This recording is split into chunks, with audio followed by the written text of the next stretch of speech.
안녕하세요. 국제공항의 경제자유구역까지 늘 역동적으로 성장하는 도시 바로 인천이죠. 그런데요, 이 도시가 지금 아주 독특한 교육의 역설에 빠져 있다고 합니다. 오늘은 바로 그 문제, 그리고 인천이 내놓은 아주 혁신적인 해법들을 한번 깊숙이 들여다보려고 합니다. 자, 이 화면이 오늘 이야기의 핵심입니다. 한번 보세요. 지난 10년 동안 인천의 전체 학생 수는 거의 10%나 줄었는데 송도나 청라 같은 신도시에서는 반대로 교실이 부족해서 난리예요. 아니, 어떻게 한 도시 안에서 학생은 줄어드는데 교실은 부족한 이런 모순적인 상황이 동시에 벌어질 수가 있을까요? 정말 흥미롭지 않나요?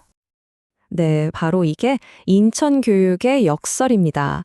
그러니까 송도, 청라, 영종 같은 곳으로는 인구가 정말 폭발적으로 들어오면서 학교를 더 지어달라는 요구가 빗발치는데 반대로 오래된 원도심에서는 학생들이 계속 떠나가고 있는 거죠. 도시의 성장과 쇠퇴가 교육 현장에서 이렇게 극명하게 엇갈리고 있는 겁니다. 데이터를 보면 이 역설이 더 뚜렷해져요. 전체 학생 수도 10% 가까이 줄었지만 특히 중학생 수는요, 무려 23% 가까이 급감했습니다. 이렇게 전체적인 파이는 줄어드는데 특정 신도시에만 학생들이 몰리는 극심한 불균형, 이게 바로 문제의 본질인 거죠. 자, 그러니까 인천 교육이 풀어야 할 숙제가 뭔지 이제 명확해진 거죠. 한쪽에서는 넘쳐나는 학생들을 어떻게든 수용해야 하고 다른 한쪽에서는 텅텅 비어가는 학교를 살려야 하는 이 극단적인 상황 사이에서 균형을 잡는 것. 지금부터 그 해법을 하나씩 살펴보겠습니다. 인천이 꺼내든 첫 번째 커드는요, 행정의 패러다임 자체를 바꾸는 거였습니다. 기존의 관리나 감독이 아니라 지원이라는 새로운 철학을 내세운 거죠. 이건 그냥 정책 하나 바꾼다, 이런 차원이 아니에요. 교육청의 역할 자체를 근본적으로 다시 정의하겠다는 시도입니다.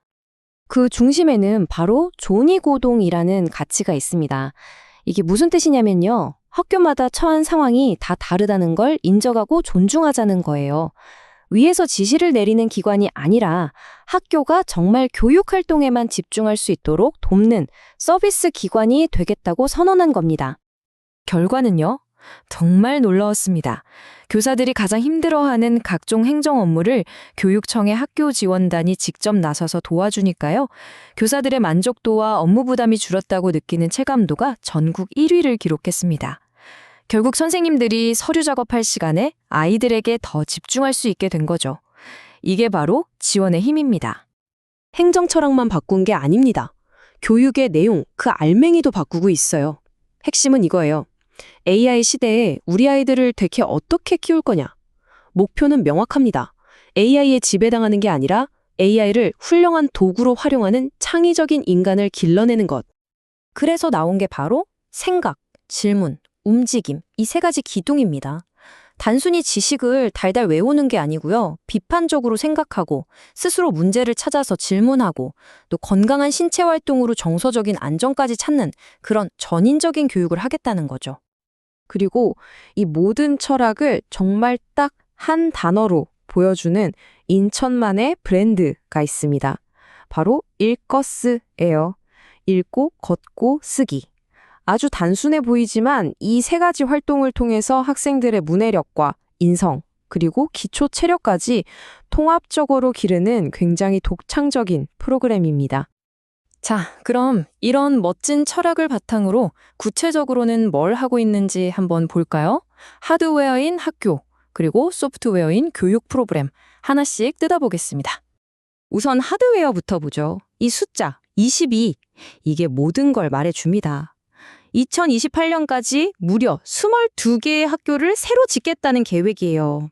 신도시의 그 심각한 과밀 학급 문제를 정면으로 돌파하겠다는 강력한 의지가 담겨 있는 거죠. 보세요. 학교가 제일 급한 송도랑 청라, 여기에 집중적으로 지어집니다. 첨단일고, 아라3중 같은 구체적인 계획들을 통해서 더 이상 우리 학생들이 콩나물 시루 같은 교실에서 공부하게 할 순 없다, 이런 겁니다. 그런데 단순히 학교 숫자만 늘리는 게 아닙니다. 이 부분이 정말 흥미로운데요. 학생 한 명 한 명의 고유한 재능, 이걸 인천에서는 결이라고 부르거든요.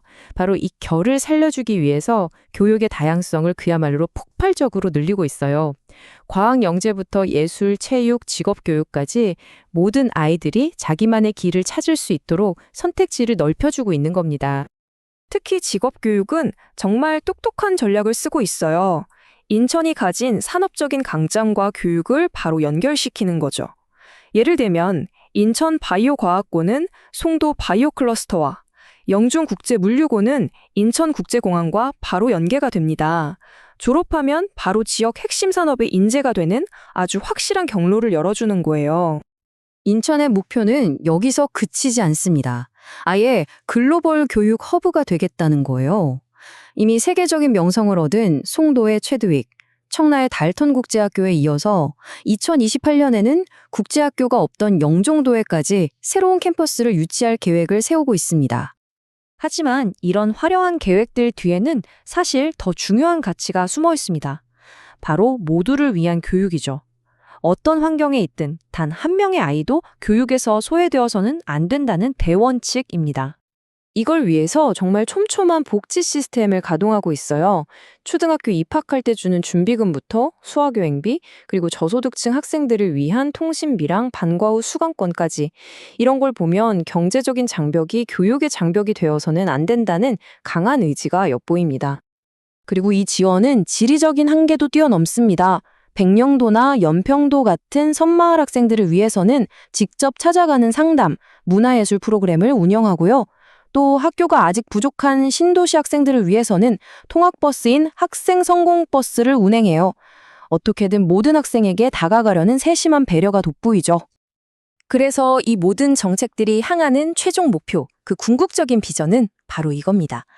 과거에는 교육 때문에 인천을 떠난다는 말이 있었잖아요. 그 오명을 벗고 이제는 교육을 위해 일부러 찾아오는 도시로 인천의 정체성을 완전히 탈바꿈시키겠다는 겁니다. 정말 야심찬 비전이죠? 성장통과 인구 감소라는 이 거대한 역설 속에서 인천은 교육의 미래를 정말 치열하게 그려나가고 있습니다. 과밀학급 해소부터 학생 한 명 한 명을 위한 맞춤형 교육, 그리고 촘촘한 복지까지. 과연 인천은 교육 때문에 찾아오는 도시라는 꿈을 이룰 수 있을까요? 여러분은 어떻게 생각하시나요? 오늘 이야기는 여기까지입니다.